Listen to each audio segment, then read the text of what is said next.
कर्ता और भोक्ता, इनका संबंध बाबा जी कृपा करके फिर समझाने का कष्ट करें।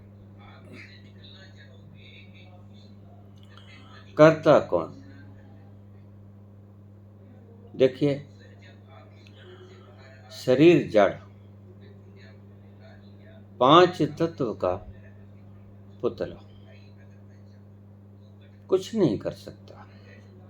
जड़ का अर्थ ही ये होता है जो कोई क्रिया स्वयं से ना कर सके, वो जड़। और आत्मा चेतन, चेतन का अर्थ जो शक्तिमान है, सिर्फ शक्ति। शक्ति को चेतन और शरीर को जड़, ये 2 चीजें। ना तो अकेला शरीर काम कर सकता है, जड़ है, पत्थर पड़ा है, अग्नि अलग है, वायु अलग, धरती अलग, और ये आकाश अलग, ये 5 अलग अलग पड़े, सभी जड़ है। इनमें से चेतन कोई भी नहीं।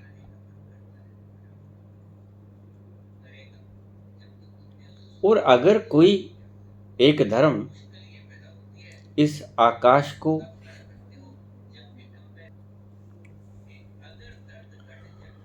आत्मा मानता है तो वो मूर्ख है। मैंने एक ऐसे धर्म का उल्लेख किया था जो कहता है कि नैनम छिंदन्ति शस्त्राणि, ये आकाश अगर इसमें से तलवार फेंक दें तो यह कटता नहीं। नैनम दहती पावका, इसमें आग जला दें तो यह जलता नहीं। न चैनम क्लेदन त्याप, न शुष्यति मारुता, न पानी इसे गीला कर सकता है। बारिश पड़ती है, बारिश पड़ के हट जाती है। आसमान, ये आकाश कब गीला होता है? ना ही वायु इसे सुखा सकती है। लो चलती है, ठंडी हवा चलती है, इसके ऊपर कोई प्रभाव नहीं पड़ता। भगवान कृष्ण का ये शब्द एक धर्म ने अपने हित के लिए प्रयोग कर लिया। क्या? नैनम छिदन्ति शस्त्राणि, जो शस्त्रों से काटा ना जा सके। ठीक, आकाश शस्त्रों से नहीं कट सकता। धरती शस्त्रों से कट सकती है। हल चलाते हैं, धरती की छाती चीरते हैं।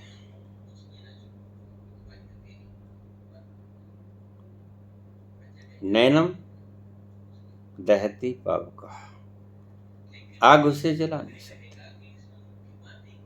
आप आग जला दो, ये आकाश को कोई हानि नहीं पहुंचेगी। बिल्कुल ठीक। लेकिन आग जला दो, पानी वाष्प बन जाएगा, पानी का बिगड़ेगा। न चैनम क्लेदन त्यापो, न शोषति मारुता, पानी उसे भगो नहीं सकता। बारिश गिरती है, ये भीगता नहीं। न शोषति मारुता, गर्म हवाएं चलती, ठंडी हवाएं चलती, आकाश का कुछ नहीं बिगड़ता। इन शब्दों का सहारा लेकर व्याख्या करता है ये धर्म कि यह आकाश ही परमात्मा है, लेकिन वो भूल गया। बाकी तो सब ठीक, 4 शब्द बिल्कुल ठीक, लेकिन 5वां शब्द भूल गया कि ये आकाश चेतन कहाँ। चेतनता को वो धर्म खा गया।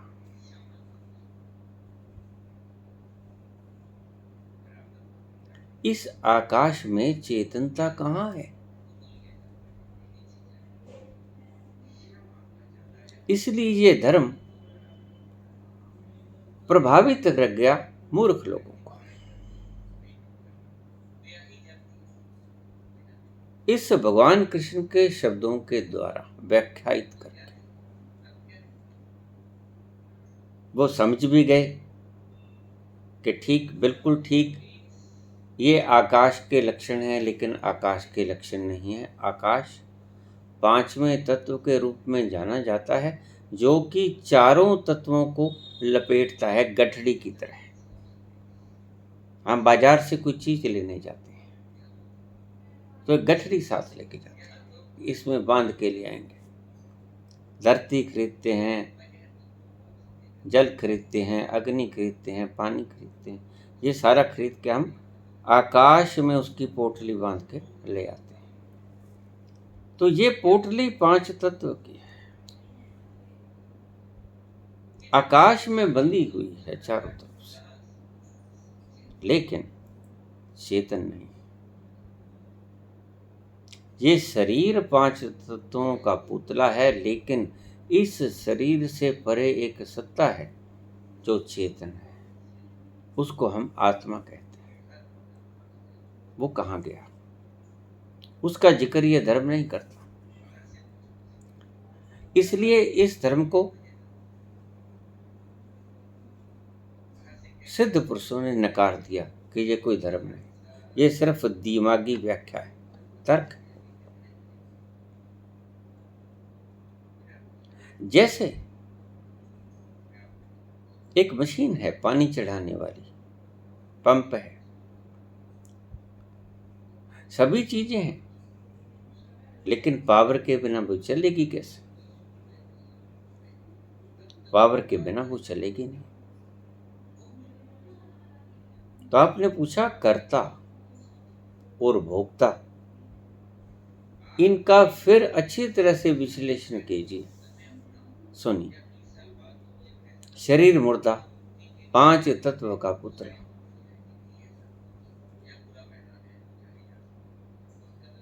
लेकिन शरीर मुर्दा है, अपने आप से कोई काम नहीं कर सकता। इसलिए जैसे ही आत्मा निकल जाती है, शरीर से संबंध विच्छेद कर लेती है, शरीर कोई काम नहीं कर सकता, यहां तक कि हिल भी नहीं सकता। एक सिर का बाल तक नहीं हिल सकता, इतना अचेतन है, इतना जड़ हो जाता है। चल रहा था किसके सहारे? पावर के सहारे। वो पावर क्या थी? आत्मा। पूर्ण जड़ शरीर, पूर्ण चेतना आत्मा। अब ना तो जड़ कर्म कर सकता है, ना चेतना कोई कर्म करती है। इसको ठीक से समझना। ये बल्ब जग रहा है ऊपर, पावर के द्वारा रोशनाई है इस बल्ब की। इस बल्ब के बीच में से पावर गुजरी तो ये प्रकाशित हुआ बल्ब, और अपने प्रकाश को विकिरण करने लग गया। ऊपर बल्ब है, प्रकाशमान है। किसके कारण प्रकाशमान है? विद्युत के कारण। विद्युत इसमें प्रवाहित हो रही है, तो यह बल्ब प्रकाशमान हो रहा है और अपने प्रकाश को बिखेर रहा है। लेकिन अगर इसकी पावर को खींच लिया जाए, बिजली चली जाए, हम बटन को बंद कर दें, तो यह बुझ जाएगा। तो क्या ये अपने से चल रहा था? नहीं, ये अपने से नहीं चल रहा था। ये मुर्दा बल्ब है। ये प्रकाशमान होगा सिर्फ तब जब ऊर्जा का संयोग इसके साथ होगा।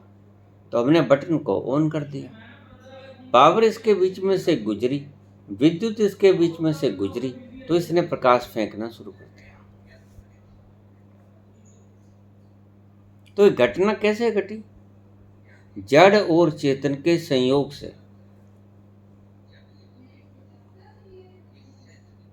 ये शरीर बोलता कैसे है? जड़ और चेतन के संयोग से। ये शरीर जड़, आत्मा चेतन। जैसे ही आत्मा इस शरीर में प्रवेश करती है तो यह कार्य करना शुरू कर देता है। जैसे ही वो चेतना शरीर से बाहर निकल जाती है, जैसे बल्ब बुझ जाता है, ऐसे शरीर जड़ हो जाता है, मुर्दा हो जाता है। करता कौन? अगर इस बिजली के बल्ब के नीचे मैं किसी को लंगर चकाने शुरू कर दूं रात्रि का वक्त, इसकी रोशनाई के भीतर मैं किसी को पुण्य कर्म करूं, किसी को भूखे को भोजन कराना शुरू कर दूं, तो उसका पुण्य इस प्रकाश को लगेगा? नहीं लगेगा। और अगर मैं इसकी रोशनाई में किसी की हत्या कर दूं, किसकी पीठ में छुरा घोंप दूं, तो क्या उसकी हत्या का पाप इस रोशनाई को लगेगा, विद्युत को लगेगा? नहीं लगेगा। तो इस रोशनाई के नीचे पुण्य करो या इस रोशनाई के नीचे पाप करो, उसकी जिम्मेवार यह विद्युत नहीं है, यह पावर नहीं है। आत्मा एक पावर है, एनर्जी है। इस एनर्जी के प्रभाव से हमारा शरीर गतिमान है। अगर इस एनर्जी की पावर को लेकर कुछ गलत कर्म होता है, उसका पापी कौन? और अगर इस एनर्जी के संयोग से इस शरीर से कोई पाप कर्म होता है या पुण्य कर्म होता है, तो उसका जिम्मेदार कौन? सवाल ये है। सही।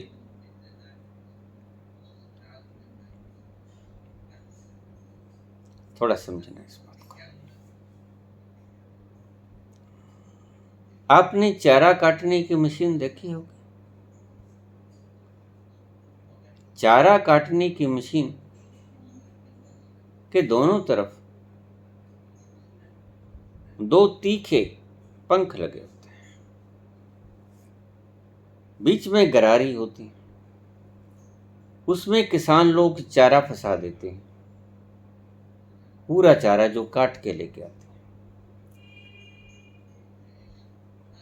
और उस गरारियों के द्वारा वो ब्लेड जो होते हैं वो उस चारे को छोटे छोटे भागों में काट देते हैं, जो कि पशुओं के खाने के योग्य बन जाता है। अब वो जो मशीन है जिसमें ब्लेड लगे हैं, वो मशीन जड़ है। अगर बिजली ना हो तो वो नहीं चलेगी।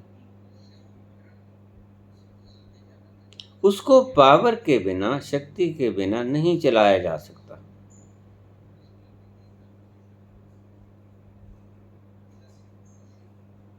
जैसे ही शक्ति आई, पावर हमने छोड़ी, वो मशीन ने चलना शुरू कर दिया और चारा काटना शुरू कर दिया। यहां तक ठीक है, ये सारे कर्म हो रहे हैं, मशीन चल रही है, विद्युत के द्वारा चल रही है, चारा कट रहा है, सारे कर्म हो रहे हैं। ठीक,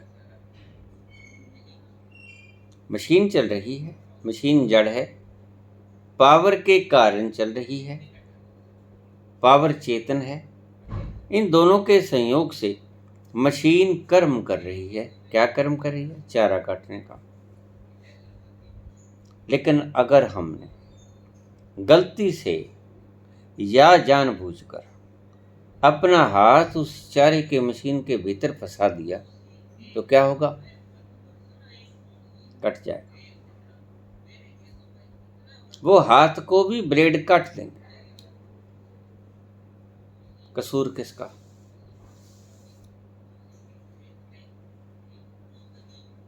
कसूर हाथ डालने वाले का।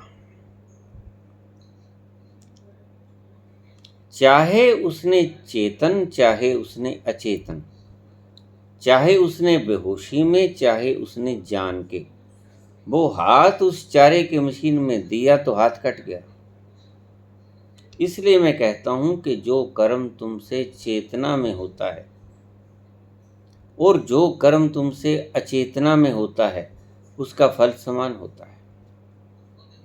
तुम ये नहीं कह सकते कि मेरे से गलती में हो गया ये काम। आपको फल प्रकृति उतना ही देगी जैसे आग में हाथ डल जाए, गलती से डले, हाथ जलेगा, आग नहीं देखेगी कि इसने हाथ जानबूझ के मेरे में फेंका या गलती से फेंका गया। हाथ जलेगा, अग्नि का ये स्वभाव है। अगर आप हाथ को अग्नि में डालोगे, हाथ कटेगा अगर आप हाथ को चारे के मशीन में डालोगे। गलती से चला गया तो भी कटेगा, जानबूझ कर दे दिया तो भी कटेगा। अगर गलती से हाथ आग में चला गया तो जलेगा, जानबूझकर अगर आग में हाथ दे दोगे तो भी जलेगा। इसका अर्थ कर्म चाहे बेहोशी में हो चाहे होश में हो, बिल्कुल उनका फल यकसा होता है, कोई भेद नहीं होता। प्रकृति ये नहीं देखती कि आपने कत्ल शराब पी के मूर्छित होकर किया है या आपने कत्ल बाहोश किया है, बेहोश किया है या बाहोश किया है। प्रकृति ये बात नहीं देखती। प्रकृति ये देखती है कि तुमसे ये कर्म हुआ है।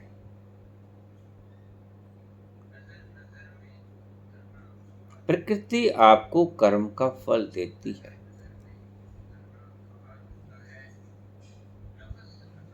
इससे आगे की बात थोड़ी समझ लो। अब कुछ लोग कहते हैं कि भावनाओं का इसमें बहुत योगदान होता है। क्या योगदान होता है?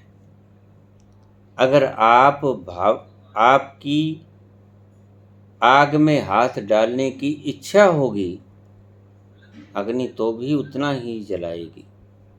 अगर आपकी आग में हाथ डालने की इच्छा नहीं होगी और हाथ आग में डल जाएगा, अग्नि फिर भी हाथ को उतना ही जलाएगी।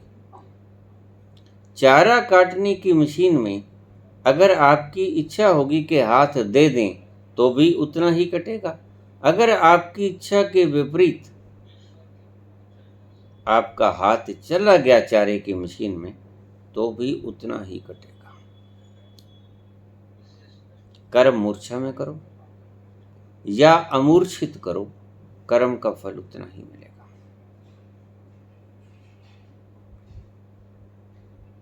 भावना इसमें कतई समर्थ नहीं होती। कर्म के मामले में भावना का कोई योगदान नहीं। कर्म प्रकृति के हिसाब से कर्म का फल किस भावना से किया गया कर्म कोई मतलब नहीं।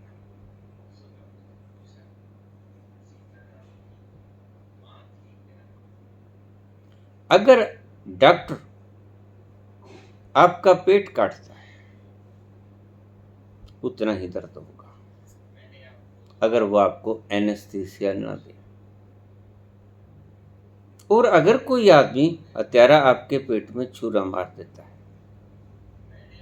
दर्द फिर भी होगा, लेकिन भावनाएं दोनों की अलग अलग। डॉक्टर की भावना आपको रोग मुक्त करने की है, हत्यारे की भावना आपको दुख पहुंचाने की, दर्द पहुंचाने की। उसकी भावना का आपके ऊपर क्या असर हुआ? कोई असर नहीं।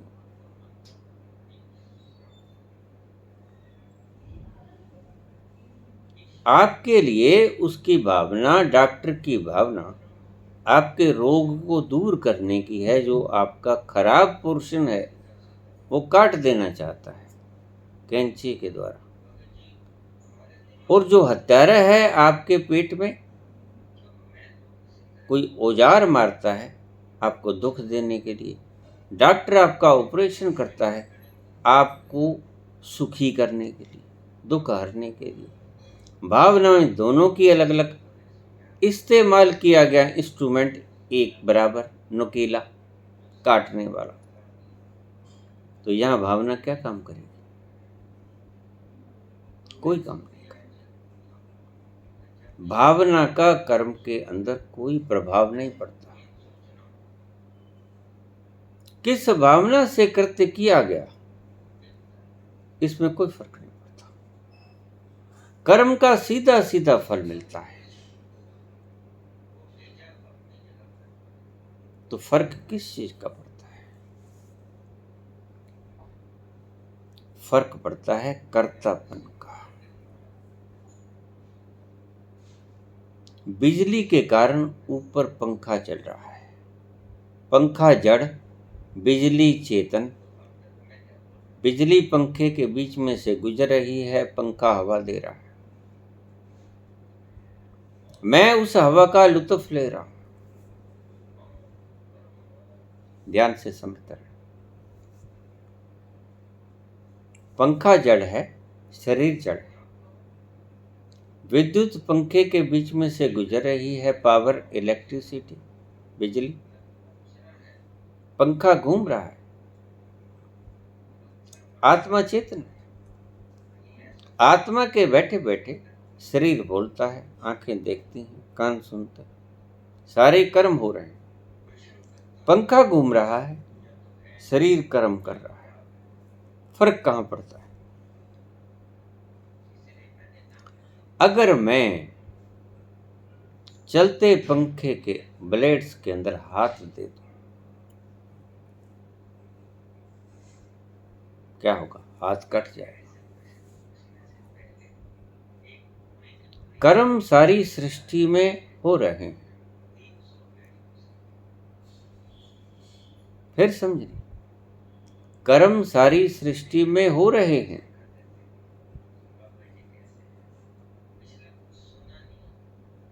और कर्म फल भी सारी सृष्टि में कर्मों के अनुसार मिल रहे हैं।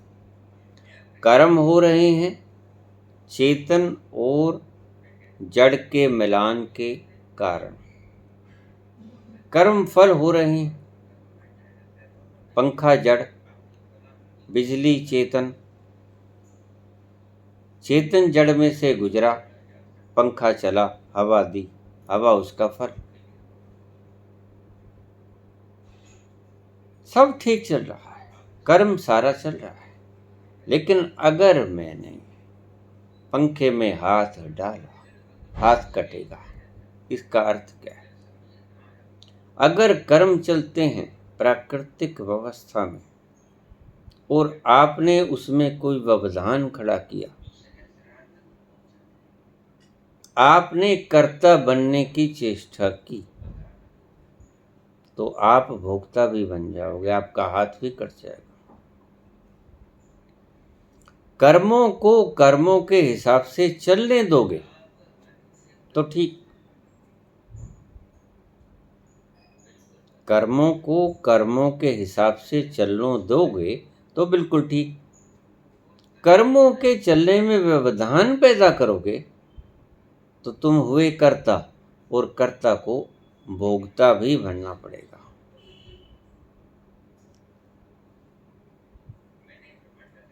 सर्दी का वक्त, हीटर चल रहा है।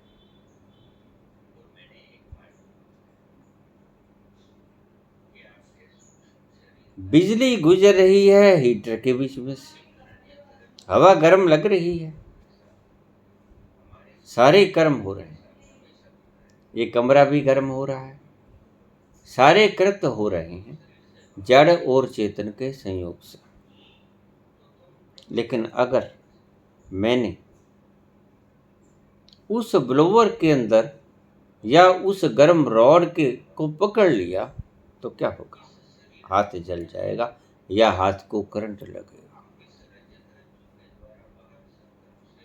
मतलब क्या है? सब कर्मों के होते हुए। अगर तो तुम उन कर्मों को देखते रहोगे, होते हुए कर्मों को।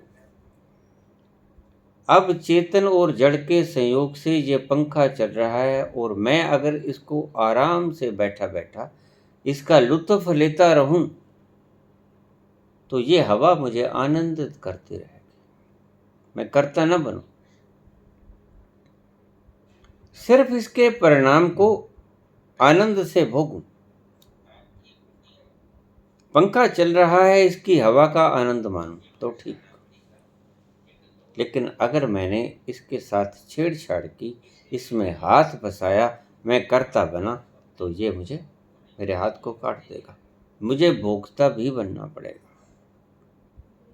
अगर तुमने प्राकृतिक कर्मों की व्यवस्था के साथ कोई पंगा लिया, यानी कि तुम खुद कर्ता बने,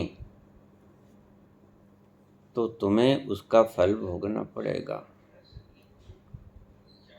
प्रकृति द्वारा निर्धारित कर्मों को होने दो, तब तुम्हें कोई कष्ट नहीं होगा। क्या कहा मैंने? प्रकृति द्वारा निर्धारित कर्मों को होने दो, प्रकृति द्वारा निर्धारित घटनाओं को घटने दो। लेट दैट बी हैपन, उन्हें घट जाने दो, घटनाओं को घट जाने दो, तो तुम्हें कष्ट नहीं होगा।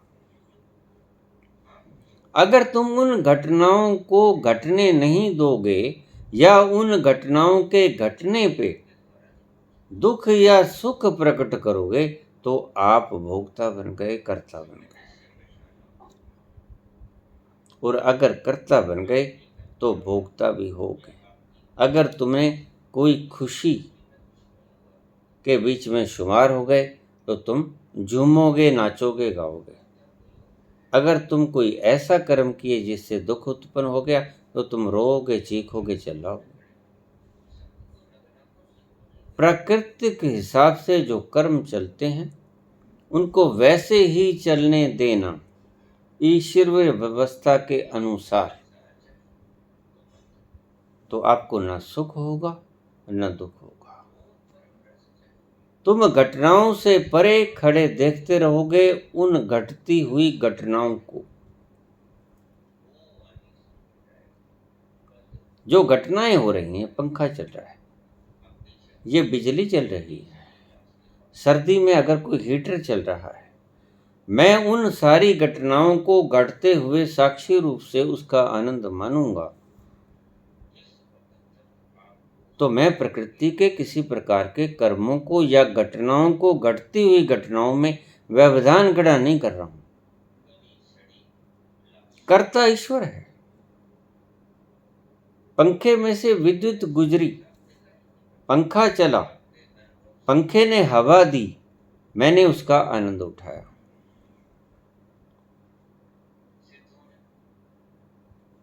लेकिन अगर मैं कोई छेड़छाड़ को, बिजली की नंगी तार को छूं, चलते हुए पंखे में हाथ दे दूं, चलते हुए हीटर के अंदर हाथ फंसा दूं, तो मैं कर्ता बना। और जो कर्ता बनेगा उसको भोगता भी बनना होगा, क्योंकि हर एक कर्म का कोई ना कोई फल होता है। जैसे ही तुम कर्ता बने तो कर्म का फल आएगा ही आएगा। To every action there is an equal and opposite reaction. क्या सार निकला? किसी भी कर्म को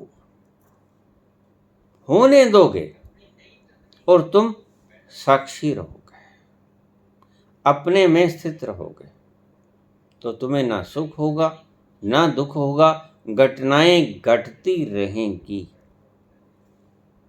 सृष्टि चलती रहेगी।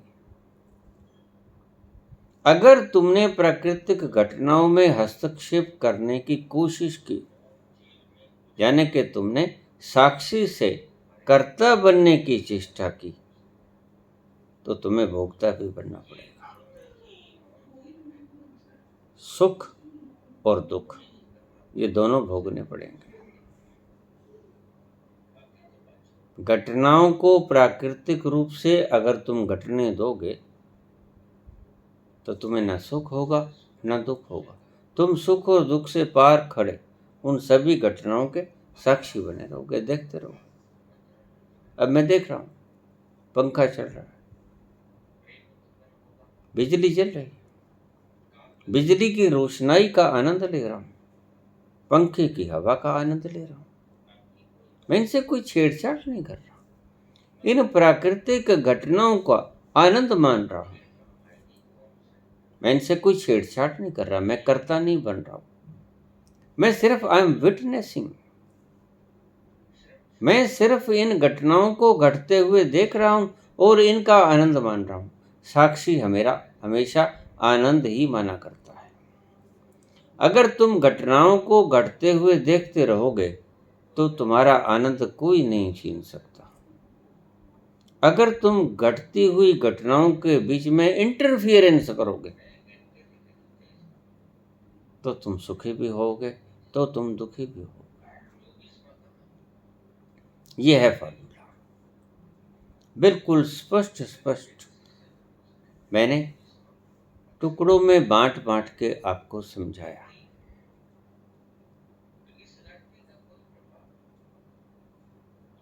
ईश्वर करता है,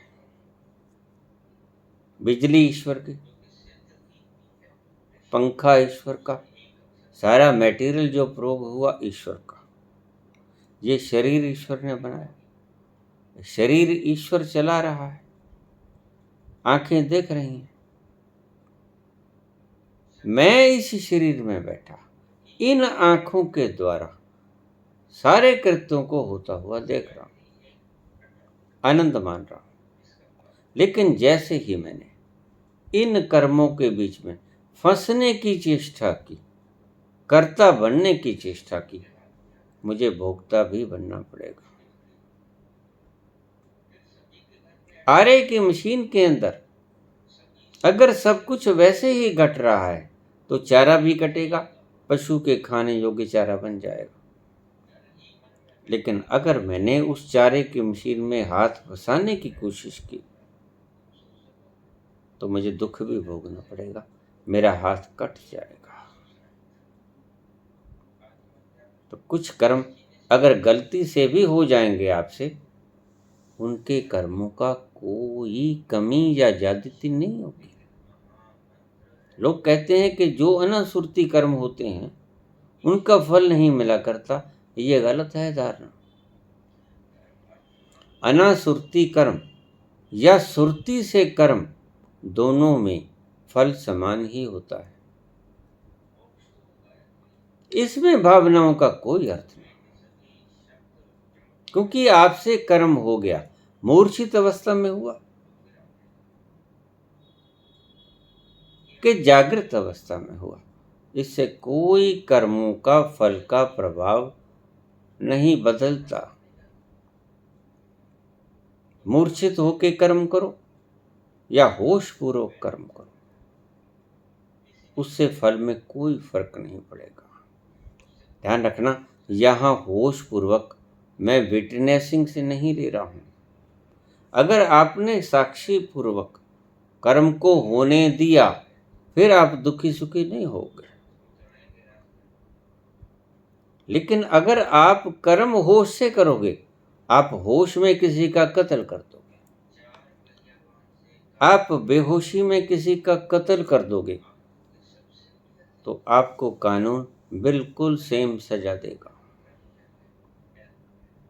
आपको अग्नि में हाथ होश से डालो या बेहोशी में डल जाए, उतना ही हाथ जलेगा। गलती से चारे की मशीन में हाथ दे लो या जानबूझ कर दे लो, हाथ उतना ही कटेगा। प्रकृति अपना कर्म धर्म निभाएगी। आपको अपने कर्मों का, चाहे आपने जान के किए चाहे आपने अनजाने किए, बराबर फल मिलेगा। ये मत सोचना, इस भ्रम में मत रहना कि मुझसे हो गया तो कोई बात नहीं। फल मिलेगा कर्मों का, चाहे आपने जान के किया, चाहे आपने अनजाने में किया। तुम कर्म के फल से नहीं बच सकते। कैसे बच सकते हैं हम कर्म के फल से? हम चलते हैं, पाँव के नीचे कीड़े भी आ जाते हैं, हम बच के भी चलते हैं। आंखें कमजोर हैं, वृद्ध हैं, हमें दिखाई नहीं पड़ता, कोई चीज आ गई, पाँव के नीचे आ गई, अगर दिखती है तो हम पाँव एक तरफ ले जाएंगे, लेकिन अगर आंखें ही कमजोर हैं तो क्या करें? पाँव उस छोटे से कीड़े पर रखा जाएगा, कीड़ा मर जाएगा। कसूर किसका?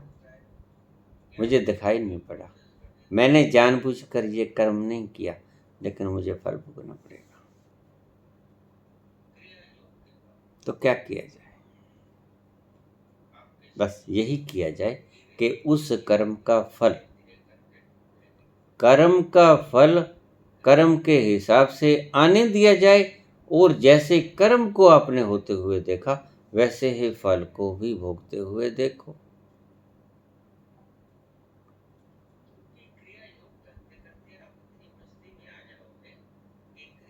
शरीर के द्वारा कर्म हो गया और शरीर को उस कर्म का फल मिला। फर्ज करो आपने कोई पाप कर्म कर दिया, कोई आपके हाथ पर फोड़ा फुंसी हो गई, बहुत तंग हो, बहुत दुखी हो, दर्द हो रहा है, ये कर्म फल है। तो अगर आप ये सोचोगे कि हाय ये मैंने तो कर्म नहीं किया था, ये तो मुझसे हो गया था, और आप दुखी होते रहो, उसका कोई फायदा नहीं। उस कर्म को, उस कर्म फल को बराबर साक्षी भाव से भोगो। अगर कर्ता बने हो तो भोगता भी उतने ही खुशी से भोगो, कर्म के फल को भोगो, वो चाहे आपके होश में हुए या बेहोशी में हुए, कर्म तो फल देगा ही देगा। एक्शन का रिएक्शन आएगा ही आएगा। एक्शन कभी नहीं देखेगा कि आपने गेंद दीवार के ऊपर मारी, उस वक्त आप शराब पिए थे या बाहोश थे, वो गेंद वापस आएगी रिएक्शन करके। गेंद को कोई पता नहीं कि तुमने बेहोशी में वो गेंद दीवार से मारी, और दीवार को भी कोई पता नहीं। शराब पी के चलोगे, फोर्स ऑफ ग्रेविटेशन ये नहीं देखेगा कि आपने शराब पी। आपको नहीं गिराऊं, बेचारा शराब पिए है, इसकी क्या गलती है, शराब क्यों पी, मूर्छित क्यों हुए? और वो फोर्स ऑफ ग्रेविटेशन जब आपके टेढ़े मेढ़े चलने से आपको पटक देगा, कोई हड्डी टूट जाएगी, कोई चूल्हा टूट जाएगा, तो आप ये दोष मत देना कि मैंने तो कोई पाप कर्म नहीं किया, ये गलती क्यों हो गई, ये पाप का दंड मुझे क्यों मिला। ये पाप आपने ही किया है। बेहोश शराब पीने से आप हुए, लेकिन वो शराब की बोतल आपके मुख को नहीं लग गई उड़ के, वो शराब आपने अपनी इच्छा से पी।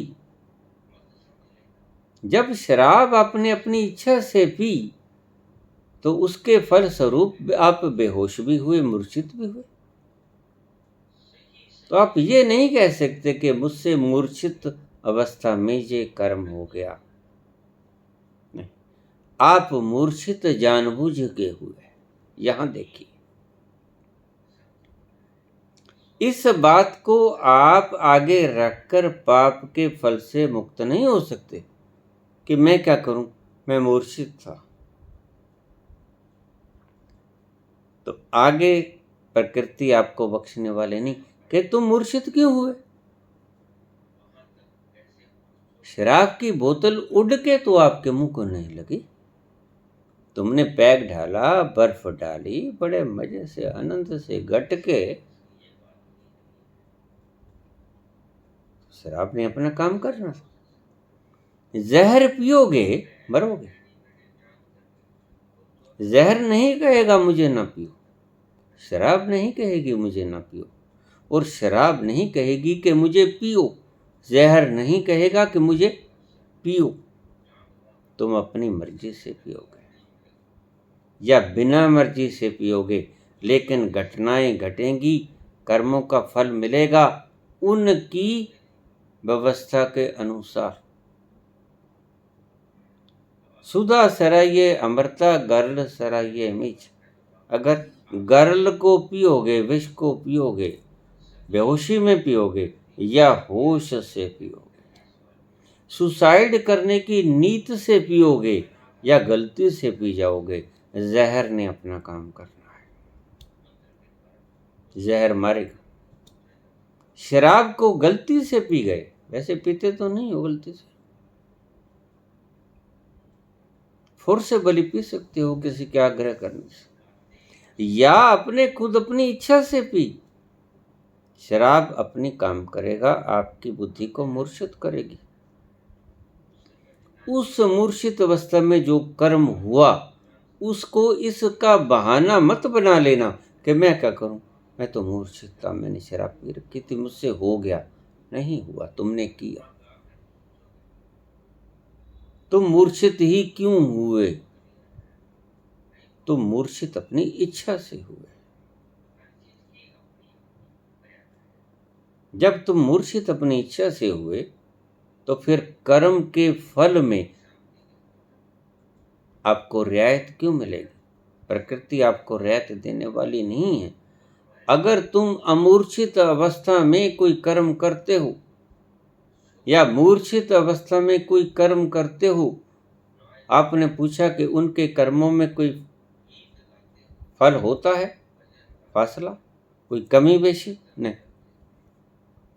मूर्छित अवस्था में किया हुआ कर्म या अमूर्छित अवस्था में किया हुआ कर्म एक ही तरह के फल लेके आता है। जैसे मूर्छित होके शराब पी लोगे तो मूर्छित हो जाओ, मूर्छित होके जहर पी लोगे तो मरोगे।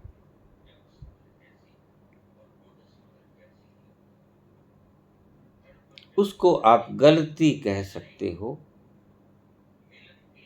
लेकिन गलती का फल भुगतना पड़ेगा। तो कर्म और भोग की व्यवस्था मैंने आपको विस्तार से समझाई कि ये जो प्राकृतिक कर्म हो रहे हैं,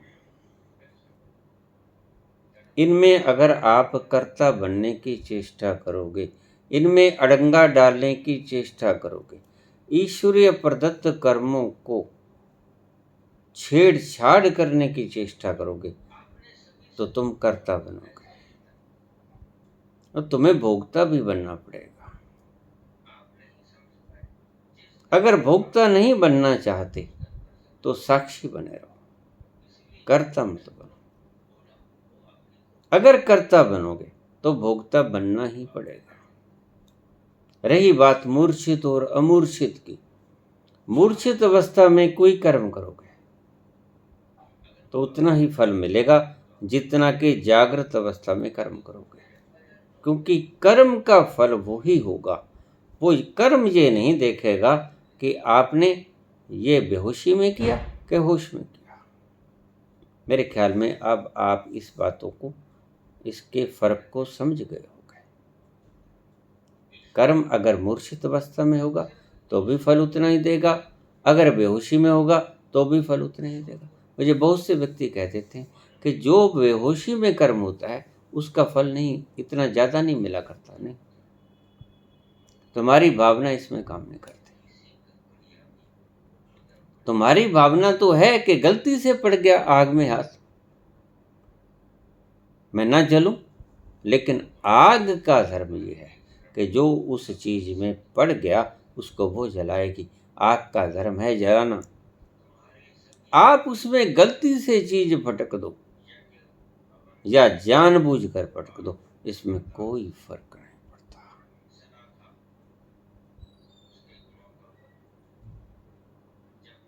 अगर आनंद में रहना चाहते हो तो परमात्मा द्वारा किए गए कृत्यों को, घटनाओं को उसी तरह से घटने दो, कोई व्यवधान खड़े मत करो, तो आपको दुख नहीं होगा। क्योंकि ये सारा मटेरियल उसका, वो जैसा चाहे कर्म करे ना करे, आपको उसमें कोई तरमीम करने की आवश्यकता नहीं, कोई हस्तक्षेप करने की आवश्यकता नहीं। वो अच्छा करे, वो बुरा करे, उसका माल उसने खुद पैदा किया, जैसे चाहे खेले ना खेले।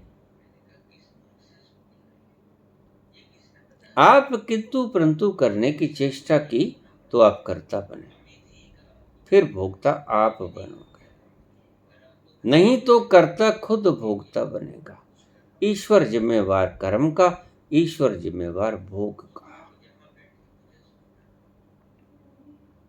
धन्यवाद।